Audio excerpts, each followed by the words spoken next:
Hello दोस्तों, आज हम जानेंगे छोटी ई की मात्रा का सही प्रयोग। हिंदी भाषा में छोटी ई की मात्रा के सही प्रयोग करने के कुछ आसान नियम और अभ्यास हैं, जिससे इसे समझना बहुत ही आसान हो जाता है। यहाँ कुछ मुख्य तरीके हैं जिनसे आप जान सकते हैं कि छोटी ई की मात्रा कहाँ लगानी है।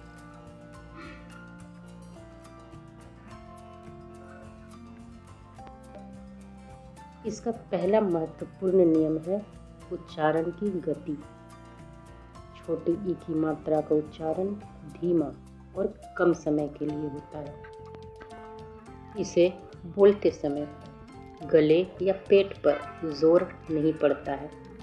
ये जल्दी बोली जाती है, जैसे मिल, सिर, किला, चित्र।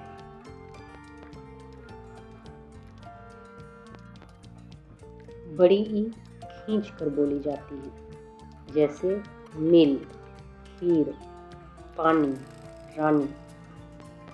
दूसरा है शब्दों में जगह। छोटी ई की मात्रा हमेशा व्यंजन के बाईं और लेफ्ट साइड लगाई जाती है। जैसे क पर छोटी ई की मात्रा लगाएंगे तो ये की, और की से किताब।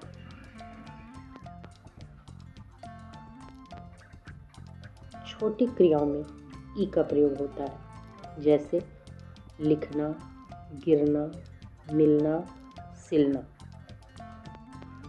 जब दो वाक्यों को जोड़ना हो तो हमेशा छोटी की का प्रयोग होता है, जैसे उसने कहा कि वह कल आएगा। यहाँ बड़ी की गलत होगा।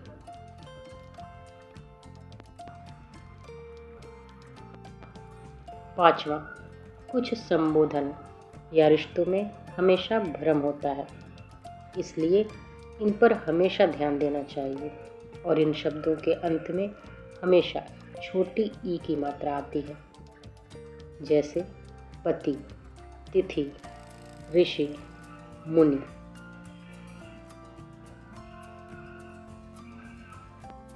छठा है, कभी कभी मात्रा बदलने से उन शब्दों के अर्थ पूरी तरह से बदल जाते हैं। जैसे शब्द है दिन, इसका अर्थ होता है डे, और एक शब्द है जिसमें बड़ी ई की मात्रा प्रयोग हुई है, दीन, जिसका अर्थ होता है गरीब।